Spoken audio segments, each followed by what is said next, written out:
The Royal Dragon Nursery of Thexera Prime was supposed to be the most secure facility in the entire galaxy. For over 3 centuries, they'd raised dragon hatchlings there without a single problem. The place had barriers that could stop a warship, sensors that could detect a fly's heartbeat, and guards who'd trained their whole lives for this one job. Everything ran like clockwork. Every hatchling stayed exactly where it was supposed to stay. Then Jake Miller showed up with his mop bucket and changed everything. Jake was just a regular guy from Earth. Nothing special about him, really. He'd worked as a janitor at an elementary school back home for 20 years before signing up for the Galactic Exchange program. When they asked him what job he wanted, he said cleaning was fine. He liked keeping things tidy, didn't mind the quiet work, and figured alien floors probably got dirty just like Earth floors did. They assigned him to the Royal Dragon Nursery, handed him some specialized cleaning equipment, and wished him luck. His first week went fine. He learned which chemicals worked on dragon scale residue, figured out the layout of the massive facility, and kept to himself mostly. The Dragon Keepers, these huge reptilian creatures who stood about 9 feet tall, barely acknowledged him. To them, he was just the custodian. Beneath their notice. But the hatchlings noticed him right away. On day 8, the first escape happened. A little dragon named Cinder, barely 6 inches long, just vanished from her crystalline sleeping pod. The alarm systems went crazy. Red lights flashing everywhere, sirens blaring, the whole facility went into lockdown. Dragon Keepers rushed around checking every corner, every vent, every possible exit. This had never happened before. Never. They found Cinder 2 hours later, curled up fast asleep in Jake's lap. He was sitting in the custodial office, humming some old country song while he waited for his floor polish to dry. The tiny dragon was snoring softly, little puffs of smoke coming out of her nostrils with each breath. The head keeper, a stern creature named Torval with scars across his snout from decades of service, was absolutely furious. He demanded to know how Jake had stolen the hatchling. Jake looked genuinely confused. He explained that he'd been working in the storage area when he heard a little chirping sound. Found Cinder squeezing through a gap in the wall that looked way too small for her. She'd walked right up to him, climbed into his lap, and fell asleep. He was about to call someone when the alarm started. Torval didn't believe him. Impossible, he said. Those barriers were molecularly sealed. Nothing could get through them, especially not a hatchling. They checked Jake's office anyway and found the gap Cinder had supposedly used. After 3 hours of analysis, their best engineers confirmed it. Somehow, the little dragon had phased through solid matter. Something that should have been absolutely impossible. They put Cinder back and added extra security to her pod. Problem solved, right? Wrong. 3 days later, it happened again. This time it was 2 hatchlings, Spark and Blaze. Both of them gone at the same time, different pods, different sections of the nursery. Same result though. Found them both sleeping on Jake, one draped across his shoulders like a scaly scarf, the other curled up in his jacket pocket. Now Torval was really worried. This wasn't just a security failure. This was something else entirely. Dragons were the Empire's greatest military asset. They bonded with riders and became unstoppable combat teams. If these hatchlings were compromised somehow, if this human was doing something to them, it could affect the entire Imperial defense system. They questioned Jake for hours. Ran every medical scan they had. Checked him for pheromones, psychic abilities, chemical secretions, anything that might explain this. Results came back completely normal. He was just a human. Average in every possible way. But the escapes kept happening. By the end of week 2, it was happening almost daily.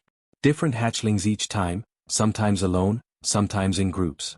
They'd use different methods too, squeezing through impossible gaps, somehow deactivating sensors, even once apparently teleporting through a solid wall. The security team was losing their minds trying to figure it out. And every single time, without fail, they'd find the missing hatchlings in the same place. Sleeping peacefully with Jake. The weirdest part? Jake never seemed surprised. He'd just carefully scoop up whichever dragons had found him that day, apologize for the trouble, and hand them back to the increasingly frustrated keepers. He started keeping a blanket in his office specifically for them. Said it seemed more comfortable than the cold floor. The other human workers thought it was hilarious. The dragon keepers thought it was a crisis. Torval called an emergency meeting with all the senior staff. They had to figure this out before the Emperor heard about it. They brought in specialists, xenobiologists, behavior experts, even a psychic investigator. Everyone had theories. Maybe humans secreted some kind of pheromone that attracted young dragons. Maybe there was a psychic bond forming. Maybe Jake specifically had some latent ability he didn't know about. Maybe it was his diet, Earth food creating some chemical reaction. The theories got wilder and wilder. But none of them explained the real mystery. These were dragons. Apex predators whose instincts drove them to dominate, to conquer, to rule. Even as hatchlings, they had the genetic memory of thousands of years of being at the top of the food chain. So why were they seeking comfort from something that should have been prey? When they finally asked Jake directly what he thought was happening, he gave them the simplest answer imaginable. One that nobody had considered because it seemed too obvious. They seem lonely, he said with a shrug. So I keep them company until they feel better. That answer would change everything. When word reached the Galactic Council about what was happening at the Royal Dragon Nursery, they didn't waste any time. Within 48 hours, Ambassador Narration arrived with an entire team of specialists. Scientists, military analysts, xenobiologists, behavioral experts, the works. If humans had some unknown ability to influence dragon hatchlings, that was either the greatest diplomatic opportunity in history or a threat that needed to be contained immediately. Dragons weren't just pets or even just weapons. They were the backbone of the Empire's entire military structure. A single dragon rider pair could turn the tide of a battle. The Empire's power across a dozen star systems depended on these creatures. So yeah, the Council took this seriously. Narration set up observation posts throughout the nursery. They installed new cameras with better angles, brought in equipment that could measure everything from brain waves to quantum fluctuations, and started monitoring Jake around the clock. The poor guy couldn't scratch his nose without 6 senses analyzing it. At first, they watched him like he was some kind of spy. Maybe he was using hidden technology. Maybe Earth had sent him specifically to compromise the Dragon program. The military analysts were convinced this was some elaborate infiltration scheme. But the more they watched, the less sense that theory made. Jake's routine was painfully boring. He'd show up every morning at 5, grab his cleaning supplies from the storage room, and start working through his assigned sections. He'd mop floors, clean viewing panels, organize equipment, and do all the mundane tasks that kept a massive facility running. Nothing suspicious. Nothing unusual. Except for one thing. He talked. Constantly. At first, they thought he was talking to himself. Maybe humans did that normally, they figured. But when they enhanced the audio and really listened, they realized he wasn't talking to himself at all. He was talking to the hatchlings. "Morning, little guy," he'd say while wiping down a viewing panel. "Hope you slept well. We're gonna get your area nice and clean today, okay? Can't have you living in a mess." He'd narrate everything he did. "Now I'm gonna polish this floor here, so it might be a bit slippery for a few minutes. Don't go running around on it until it dries, alright? Safety first." The scientists were fascinated by this. The dragon keepers provided everything the hatchlings needed: perfect nutrition, optimal temperature, structured training schedules. But nobody talked to them.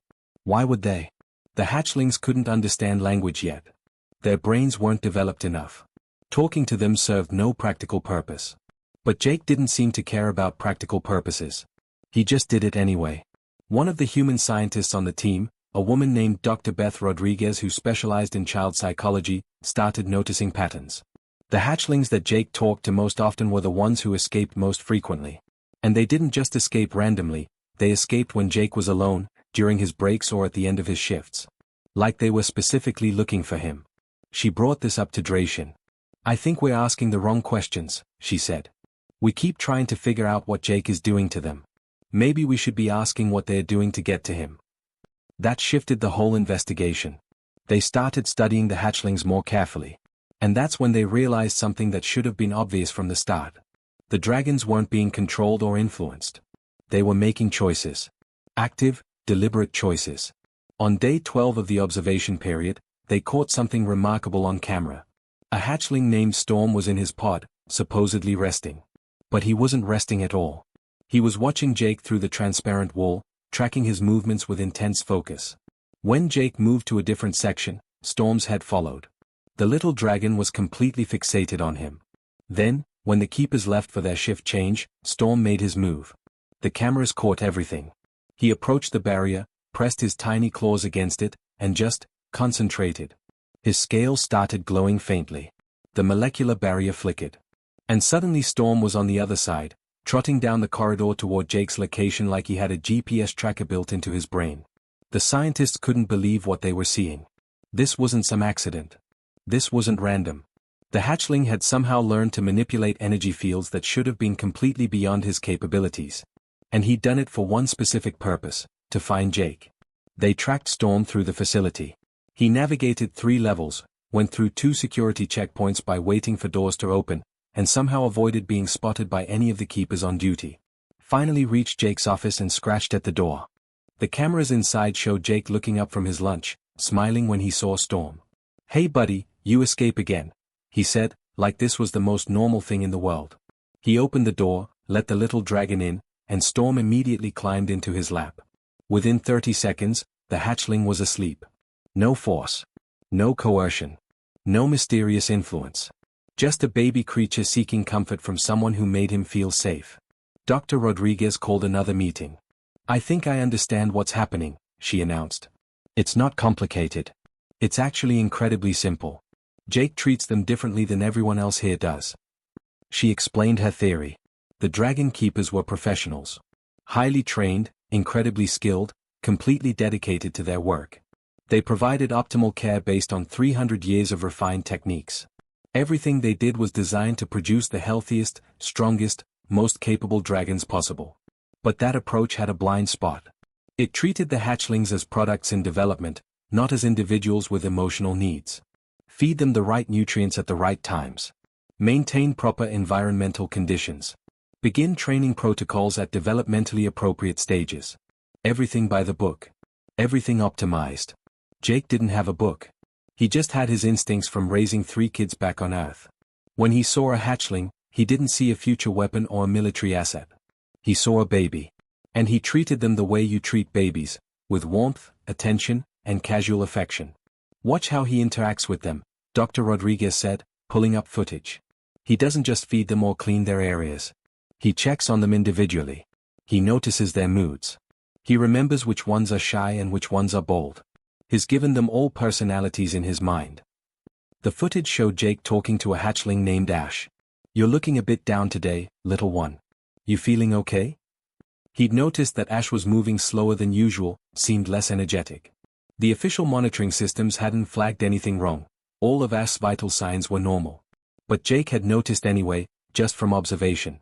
Turned out Ash's clutchmate had been moved to a different section that morning for advanced training. The keepers didn't think twice about it. Standard protocol. But Ash was exhibiting signs of separation anxiety. Jake couldn't move the clutchmate back, that wasn't his decision to make. But he spent extra time with Ash that day, talking softly, keeping the little dragon company until he seemed to feel better. "That's the difference," Dr. Rodriguez concluded. "The keepers provide everything these hatchlings need to survive and grow strong. Jake provides something else entirely. He provides companionship without agenda. Comfort without purpose. He makes them feel like they matter as individuals, not just as future soldiers." Ambassador Narration sat back in his chair, processing this. "So you're telling me that 3 centuries of optimized care missed something a random human janitor does instinctively?" "Not exactly," Dr. Rodriguez replied. "I think your people used to provide this kind of care. But somewhere along the way, probably over many generations, you engineered it out of yourselves. Became more efficient, more focused on results. Lost the softer skills in favor of measurable outcomes." She pulled up comparative data.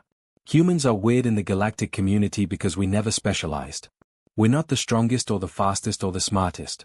But we maintained this ability to form emotional bonds across species lines. We domesticated dozens of animals back on Earth, not through force but through mutual affection. It's just what we do." The room fell silent as everyone absorbed this. The mystery wasn't really a mystery at all. The hatchlings kept escaping to find Jake because he was the only one treating them like they had feelings. And that changed everything. Everything changed on a Tuesday morning when Princess Aria went missing. This wasn't like the other escapes. Princess Aria wasn't just any hatchling. She was direct imperial bloodline, the Emperor's own daughter from the royal clutch. Dragons of her status had genetic tracking built into their very DNA. Sophisticated monitoring systems could locate them anywhere in the known galaxy. They were literally impossible to lose. Except Aria's signal just vanished. Completely. Like she'd ceased to exist. The facility went into full lockdown within seconds. Every exit sealed. Every corridor scanned. Emergency protocols that had never been used in 300 years suddenly activated all at once. The Emperor himself was notified immediately, and let me tell you, nobody wanted to be the one making that call. Torval assembled every available keeper and staff member in the main hall.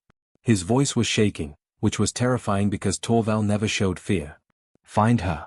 Now. Search every room, every closet, every storage area. I don't care if you have to tear this facility apart piece by piece. The search team spread out. They had the best tracking technology in the Empire. Heat sensors, DNA scanners, psychic detectors, the works. But an hour passed with nothing. Then 2 hours. The Emperor was reportedly already en route, and everyone knew heads were going to roll for this. Jake was in the middle of his shift when the lockdown started. He'd been reassigned to deep cleaning one of the storage wings, way off in a quiet section where nobody usually went. When the alarm sounded, he figured it was another drill. They'd been having a lot of those lately because of all the escape incidents. But when armed guards showed up and started searching his cart, he realized this was serious. Have you seen anything unusual? One of the guards demanded. Any hatchlings in this area? Jake shook his head. No, sir. Been working alone all morning. What's going on? They didn't answer, just moved on to search the next section. Jake went back to his work, but something was bothering him. There was this faint sound, almost too quiet to hear. A sort of soft whimpering coming from somewhere nearby. He followed the sound to a ventilation grate near the floor. The whimpering was definitely coming from inside. Jake knelt down and peered through the grate slats. 2 small golden eyes stared back at him in the darkness. Hey there, he said softly. You okay in there? The whimpering got louder. More distressed. Jake knew the rules. He wasn't supposed to interact with the hatchlings without a keeper present. Especially wasn't supposed to remove them from anywhere without authorization. But this little one sounded scared, and his dad instincts kicked in before his common sense could stop him. He grabbed his multi-tool and started unscrewing the grate. Hang on, buddy. I'll get you out. When the grate came off, a small golden dragon crawled out, and Jake's heart stopped. He recognized the distinctive markings immediately. Everyone who worked at the facility had been shown pictures of the royal clutch. This was Princess Arya. Oh no, Jake muttered. Oh no no no. Okay. Okay, we need to get you back right now. But when he tried to pick her up to take her to the main hall, Arya made a sound he'd never heard from a hatchling before. Not quite a roar, but definitely a protest. She scrambled away from his reaching hands and backed into a corner, scales bristling defensively. Jake stopped. All right, I'm not gonna force you. But kid, there's a lot of very worried people looking for you. Your dad's probably freaking out.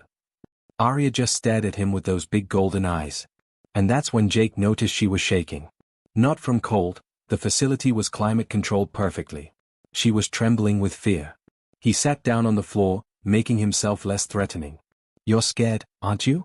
Something happened? The little dragon watched him warily but didn't run.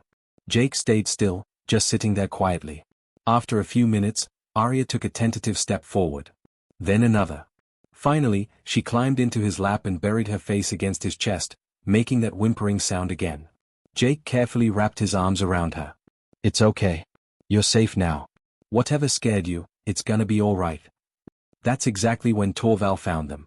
The head keeper stood in the doorway, flanked by 6 guards, all of them staring at the scene in front of them. The most valuable creature in the entire empire, who they'd been searching for frantically, was curled up in the lap of a human janitor. In his personal break area. Which was absolutely, completely, totally against every regulation in the book. Miller, Torval's voice was dangerously quiet. Step away from the princess. Slowly. Jake looked up, and Torval saw something in the human's expression that made him pause. Not guilt. Not fear. Just concern. Pure, simple concern for the hatchling's well-being.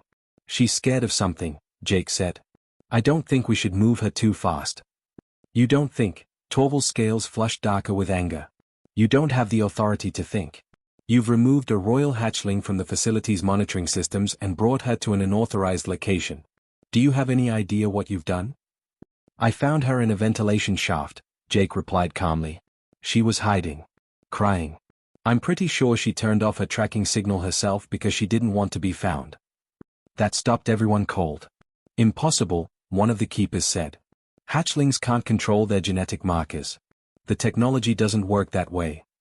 Well, she did something, Jake insisted. Because she was trying really hard to hide. Question is why. Arya whimpered again and pressed closer to Jake. She clearly didn't want to go with the keepers. Torval stepped forward slowly, keeping his movements calm. Your Highness, we need to return you to the royal clutch. Your father is coming. Everyone has been very worried. At the mention of returning to the royal clutch, Arya's reaction was immediate and unmistakable. She made that protesting sound again, louder this time, and her tiny claws dug into Jake's shirt. Not letting go. Jake felt something click in his mind. Wait. Torval, when did her clutchmate die? The keeper's eyes widened slightly. How do you know about that? Someone mentioned it in passing. When did it happen? 6 weeks ago. Illness. Very sudden. But that's irrelevant too. It's completely relevant, Jake interrupted. She lost her sibling. Dragons are social creatures, right? And you put her back in the same space where her clutchmate died. Probably expected her to just move on because that's the protocol. The keepers exchanged uncomfortable glances. Jake looked down at Arya.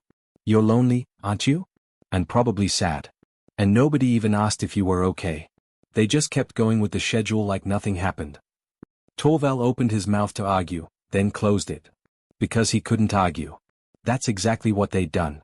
When the clutchmate died, they'd followed standard procedure, removed the body, sanitized the area, documented the loss, and continued with Arya's training as scheduled. Grief wasn't part of the protocol. Emotional processing wasn't in the manual. She's a dragon, one of the other keepers said weakly. They're resilient. Strong. She's a baby who lost her sister, Jake said firmly. Strong doesn't mean you don't feel things. At that moment, something small and worn caught Torval's eye. On the makeshift bedding Jake had apparently created, there was a book. He picked it up. The cover was faded, the pages dog-eared from use. Some earth text called Charlotte's Web. What is this? Torval asked. Jake looked embarrassed. I've been reading to her. To Arya, I mean. Sometimes when I'm on break. She'd watch me through the glass, and she always seemed interested. So I started reading out loud. Today when I found her, she seemed so upset, I thought maybe a story would help calm her down. You've been reading literature to a royal dragon hatchling, Torval said slowly, trying to process this. My youngest daughter, Kelly, she couldn't sleep for 2 months after our cat died, Jake explained. Nothing helped until I started reading to her every night. Sometimes kids, any species of kids, they just need someone to sit with them and make them feel less alone. Even if it's just listening to a story. The comparison should have been insulting. Equating the Emperor's daughter to a human child grieving a pet. But looking at Arya, curled trustingly in Jake's arms, it was impossible to deny the truth of it. Princess Arya wasn't escaping the nursery because of some mysterious power Jake had. She was escaping because he was the only one who treated her grief as real. And that realization was about to change the Empire forever. The Emperor arrived 3 hours later, and his arrival was something nobody at the nursery would ever forget. Emperor Valthor was 40 meters of pure muscle and ancient scales. His wings, when fully extended, could blot out the sun. He'd ruled the Empire for 2 centuries and fought in wars that humans only read about in history books. When his transport ship landed, the entire facility shook. Dragons that size didn't visit places like the nursery, the buildings weren't designed for them. Jake had been moved to a holding room while they figured out what to do with him. 2 guards stood by the door, and Ambassador Narration had been in and out 3 times trying to do damage control. Princess Arya was back with the keepers, though apparently she'd cried the entire time they carried her away. That sound still haunted Jake. You're in serious trouble, one of the guards muttered. The Emperor doesn't forgive people who mishandle his family. Jake didn't respond. He just sat there thinking about Arya's face when they'd taken her. That look of betrayal, like he'd abandoned her when she needed him most. It reminded him too much of his own daughters when they were little and scared. When the door opened again, it wasn't Narration. It was Torval, looking exhausted. The Emperor wants to see you, the head keeper said quietly. Jake, I need you to understand the situation. You took a royal hatchling to an unauthorized location. You removed her from monitoring systems. By law, that could be considered attempted kidnapping. The penalty for that is... I know, Jake interrupted. But she needed help. I wasn't gonna just leave her crying in a vent. Torval sighed. Your intentions don't matter much right now. Just, be respectful. Don't argue. Apologize and hope he's feeling merciful. They led Jake through corridors he'd never seen before, deeper into the facility. Other staff members stopped and stared as he passed. Word had spread fast. The human janitor who'd caused an Imperial incident. Some looked sympathetic. Most just looked scared for him. Finally, they reached a massive chamber that had been hastily reinforced to accommodate Voltha's size. The Emperor filled the entire space, his head near the ceiling, his tail coiled around himself. His eyes were the same gold as Arya's, but ancient and weighing. Looking into them, Jake understood why this being ruled star systems. Every keeper in the facility was there, standing along the walls. Dr. Rodriguez and the other human researchers were there too. This wasn't just a meeting. This was a trial. Jake Miller, Voltha's voice rumbled like distant thunder. My daughter was found in your possession, in an area where you had no authorization to bring her. Explain. Jake's mouth was dry. Every instinct told him to look away from those massive eyes, but he forced himself to maintain eye contact. Respect, but not submission. Your Majesty, I found her hiding in a ventilation shaft. She was crying and scared. I got her out and was about to bring her to the keepers when she got upset. She didn't want to go back to the royal clutch. So I sat with her until she calmed down. That's when Torval found us. And why? Valthor leaned closer. Did my daughter not want to return to her designated area? This was the dangerous part. Jake could deflect, make excuses, try to save his own skin. Or he could tell the truth and probably make everything worse. He chose truth. Because she's grieving, sir. She lost her clutchmate 6 weeks ago, and nobody let her process that. You just kept her on schedule like nothing happened. She's lonely and sad, and the one place she's supposed to feel safe just reminds her of what she lost. The temperature in the room seemed to drop. Several keepers made sounds of protest. You didn't tell the Emperor he'd failed at something. You especially didn't tell him he'd failed his own daughter. But Valthor just stared at Jake for a long moment. You presume to tell me how to raise my child? No, sir, Jake said carefully. I'm just telling you what I saw. I raised 3 daughters back on Earth. Lost my wife when they were young. I know what grief looks like in kids, and I know what happens when nobody helps them through it. Species doesn't matter. Lonely feels the same everywhere. You compare the Emperor's daughter to human children, one of the keepers hissed. The disrespect. Valthor raised one massive claw, silencing the room. What would you have me do, human? What wisdom does your species possess that mine lacks? It wasn't really a question. It was a challenge. But Jake answered anyway. Just talk to her, Your Majesty. Ask her how she's feeling. Let her know it's okay to miss her sister. Right now she thinks she has to be strong and perfect all the time because that's what's expected. But she's just a kid. She needs to know someone cares about her feelings, not just her training scores. We provide optimal care, Torval interjected. Every hatchling receives. You provide perfect physical care, Jake interrupted, then immediately regretted it when every keeper in the room glared at him. But he'd started, so he continued. You feed them right, train them right, keep them healthy. That's all important. But you don't talk to them like they're people. You talk to them like they're projects. The silence that followed was deafening. Then Valthor did something nobody expected. Show me. Sir. Jake blinked. Show me what you do. How you interact with the hatchlings. I want to understand what my daughter finds so compelling about you that she would defy every instinct to seek your company. This was either a trap or an opportunity. Jake couldn't tell which. But he didn't have much choice. They brought him back to the nursery proper, Valthor following in a way that somehow didn't destroy everything despite his size. The Emperor must have had centuries of practice moving in spaces too small for him. Jake went to his usual section and started his routine. Not the cleaning part, they weren't interested in that. The other part. The part he didn't even think about anymore because it had become so natural. He stopped at Cinder's enclosure first. The little dragon perked up when she saw him. Hey Cinder. How are you doing today? Jake smiled at her. You're looking bright. Sleep well? Cinder chirped and pressed against the glass. Jake noticed she'd arranged her thermal rocks differently. Oh, you redecorated. That looks nice. Good job. He moved to the next enclosure. Storm was pacing, looking agitated. What's wrong, buddy? You seem worked up. Jake looked around and spotted the problem. Oh, they moved Spark to a different area for that training session, didn't they? That's why you're upset. He'll be back later. You'll see him at feeding time. Storm's pacing slowed. Jake stayed there a moment longer, just talking softly until the hatchling settled down. Valthor watched all of this in silence. The way Jake noticed individual behaviors. How he remembered their preferences and habits. The gentle tone he used. The patience. At Blaze's enclosure, Jake pulled out a makeshift puzzle toy he'd created from spare equipment parts. Brought you something new to work on. The last one was too easy for you, smarty. Let's see how you handle this. Blaze immediately engaged with the puzzle, making happy sounds. After visiting a dozen hatchlings, Jake finally stopped and turned to face the Emperor. That's it. That's what I do. I just pay attention to them. Learn who they are. They all have different personalities, different things they like and don't like. Cinder's artistic, she's always rearranging her space. Storm has separation anxiety. Blaze needs mental stimulation or she gets destructive. Ash is shy but curious. They're not all the same. Valthor was quiet for a long time. Then he said, these are details the keepers have never documented. Because we focus on measurable outcomes, Torval admitted quietly. Training progress. Physical development. We optimize for combat readiness. You treat them like weapons, Jake said, then winced.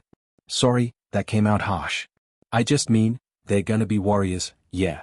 But first they're kids. And kids need to know they matter as individuals, not just for what they can do.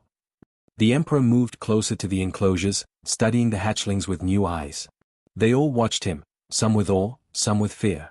None with the easy trust they showed Jake. My people built this system over centuries, Valthor said slowly. We perfected every aspect of dragon development. We created the strongest warriors in the galaxy. He turned to look at Jake, and there was something in those ancient eyes that might have been sadness. But we forgot how to love them. The admission hung in the air. An emperor acknowledging failure. A civilization recognizing what they'd lost. Bring me my daughter, Valthor commanded. When they brought Princess Arya in, she was hesitant. Uncertain. She looked at her father with respect but also distance. The relationship of duty, not warmth. Then she saw Jake and immediately tried to go to him. The keeper holding her had to tighten his grip. Valthor's expression shifted, something that might have been pain crossing his massive features. Go to him, the Emperor said quietly to Arya. It's all right. They released her, and Arya scrambled across the floor to Jake, climbing up to her favorite spot in his lap. Safe. Comfortable. Valthor watched his daughter seek comfort from a stranger instead of her own father. Teach me, the Emperor said finally. Teach us. Show my people what we've forgotten. And just like that, everything changed. 3 months later, the Royal Dragon Nursery looked completely different.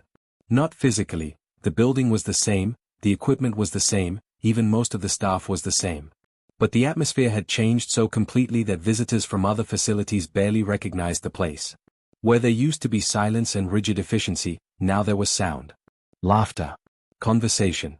The chirps and calls of hatchlings who weren't afraid to make noise. Jake's title was now Director of Hatchling Welfare, which still made him laugh every time he saw it on official documents. 3 months ago he'd been mopping floors. Now he had an office, a team, and a budget. More importantly, he had 15 other humans working under him, not janitors this time, but specialists. Teachers, counselors, child psychologists, even a music therapist named Linda who swore that hatchlings responded to classical music. Turned out she was right. Beethoven calmed them down better than any of the traditional Thexaran methods. The changes started small. Jake's first official act was redesigning his old custodial office into a proper comfort room. Soft lighting instead of harsh fluorescence. Padded surfaces instead of cold metal. Blankets, pillows, and yes, books. Lots of books. The hatchlings couldn't read them, obviously, but they loved being read to. Something about the rhythm of human speech seemed to soothe them. Dr. Rodriguez called it linguistic bonding. Jake just called it story time. The harder part was convincing the dragon keepers to change their approach. Torval and his team had been doing things the same way for decades. They weren't cruel, they genuinely cared about the hatchlings. But caring and nurturing were different things, and they'd lost the ability to tell them apart. Jake spent hours in meetings trying to explain concepts that seemed obvious to him but were completely foreign to them. We want to implement what we're calling individual acknowledgement periods, he explained at one session. Basically, each hatchling gets one-on-one time with a caretaker every day. Not for training. Not for health checks. Just for attention. To what purpose? One of the senior keepers asked. What metrics improve? It's not about metrics, Jake said patiently. They'd had this conversation before. It's about making them feel valued. Kids who feel valued grow up more confident, more stable, better able to handle stress. But the time investment is worth it, Dr. Rodriguez cut in. She'd become Jake's primary ally in these discussions. We've already seen improvements in the hatchlings who've received this attention. They sleep better, eat better. Their stress hormones are lower. And before you ask, yes, their training performance has actually improved, not declined. That got their attention. The keepers might not understand emotional well-being, but they understood performance metrics. The proof came from an unexpected source, Princess Arya herself. After that meeting with her father, Arya had been moved to a new area designed specifically around her needs. Emperor Valthor visited twice a week now, and Jake had been coaching him on how to interact with his daughter. It was surreal, teaching an ancient dragon emperor how to play with his kid, but Valthor took it seriously. She shows me her rock arrangements now, the emperor mentioned during one visit, sounding almost proud. Yesterday she organized them by color. I told her it looked beautiful. And how'd she react? Jake asked. She made a sound I haven't heard since she was newly hatched. A happy sound. Valthor paused. I'd forgotten she could make that sound. Arya's progress was remarkable. Within weeks, she was more engaged in training, more responsive to instruction, more confident in her abilities. The other keepers noticed. Hard to argue with results like that. Slowly, the new method spread throughout the facility. Morning routines changed. Instead of just feeding and cleaning, the keepers started greeting each hatchling by name. Asking how they slept. Small talk that seemed pointless but wasn't. Training sessions were adjusted. They added breaks for play, actual, unstructured play where hatchlings could just be kids for a while. At first, the dragons didn't know what to do with free time. They'd been scheduled every minute of their lives. But once they figured it out, the change was dramatic. They were happier. More creative. Better at problem solving because they'd learned to think independently during play. The human team introduced other changes too. Bedtime routines. Story time, like Jake had been doing informally. They brought in toys, nothing fancy, just objects to manipulate and explore. They created social time where clutchmates could interact without it being a training exercise. One of Jake's team members, a former kindergarten teacher named Tom, started teaching the keepers about emotional regulation. See how Storm's scales get darker when he's stressed. Tom pointed out during a training session. That's your cue to check in with him. Ask what's wrong. Give him a minute to calm down before continuing. We were taught to push through resistance, Torval admitted. To build discipline. You can have discipline and compassion, Tom said. They're not opposites. Actually, kids who feel understood are usually more willing to follow rules because they trust that the rules are there to help them, not just control them. It was a completely new way of thinking for the Thexerans. But they were trying. Really trying. The biggest change came in how they handled setbacks and grief. When a hatchling named Frost lost his clutchmate to illness, instead of just sanitizing the area and moving on, they did something different. They held what Jake called a memory circle. All of Frost's clutchmates gathered together. The keepers talked about the dragon who'd died, the good memories, the funny moments. They let Frost cry. Let the others express their sadness. It took 2 hours, and by traditional metrics, it was 2 hours of wasted training time. But Frost didn't spend the next month hiding in ventilation shafts. He grieved, he healed, and he moved forward. The other hatchlings learned that losing someone hurt, but you didn't have to hurt alone. Word spread beyond the nursery. Other facilities heard about what was happening at Thexera Prime. Some thought it was ridiculous, coddling warriors, making them soft. But then the data started coming in. Hatchlings raised with the new methods were outperforming traditionally raised dragons in almost every category. They bonded with riders faster. Adapted to new situations better. Showed more initiative in complex scenarios. The soft approach was producing superior results. More facilities requested human consultants. The program Jake started with 15 people expanded to hundreds across the empire. It became a whole new field, interspecies developmental care. But for Jake, the best moments were still the simple ones. Like now, sitting in his office at the end of a long day, with a new batch of hatchlings who'd come for story time. 6 tiny dragons sprawled across his lap and shoulders while he read from The Hobbit. Princess Arya visited sometimes too. She was huge now, the size of a horse, and officially bonded with her rider. A promising young pilot who treated her with respect and affection, thanks to the new training protocols that emphasized partnership over dominance. But once a week, Arya came back to the nursery. Came back to see Jake. She'd settle down nearby, careful not to crush anything with her bulk, and listen to him read to the younger hatchlings. Stories she'd heard when she was small and scared and lonely. "You changed our entire empire," Torval said one evening, watching this scene from the doorway. The old keeper had become one of Jake's strongest supporters. "We spent centuries breeding perfect warriors. Never realized we were breaking their spirits in the process." Jake scratched behind a sleeping hatchling's frills. "You didn't break anything. You just forgot something important. These guys aren't weapons. They're people. Scaly, fire-breathing people, but still people. They've got feelings, personalities, fears, dreams. Soon as you remember that, everything else falls into place." "Humans are strange," Torval mused. "You're not the strongest species. Not the smartest. Not the longest lived. By most measures, you're quite ordinary." "Thanks," Jake said dryly. "But you have this capacity for connection that most species lost long ago. You can look at something completely alien and find common ground. See the person inside the creature. That's a rare gift." Jake thought about that. About his 3 daughters back on Earth, probably wondering why their dad had decided to clean floors on an alien space station. About his late wife, who'd always said his superpower was making people feel heard. About every kid he'd ever helped at the elementary school, the lonely ones, the scared ones, the ones who just needed someone to notice them. "It's not really a gift," he said finally. "It's just remembering that everyone matters. Doesn't matter if you're human or dragon or whatever else is out there. Everyone wants to feel safe. Everyone wants to belong. Everyone needs someone to care about them, not for what they can do, but just for who they are." A hatchling named Ember yawned, showing tiny sharp teeth, and snuggled closer to Jake's chest. Outside, the suns were setting over Thexra Prime, painting the sky in colors Earth had never seen. Tomorrow, Jake would teach another class of keepers.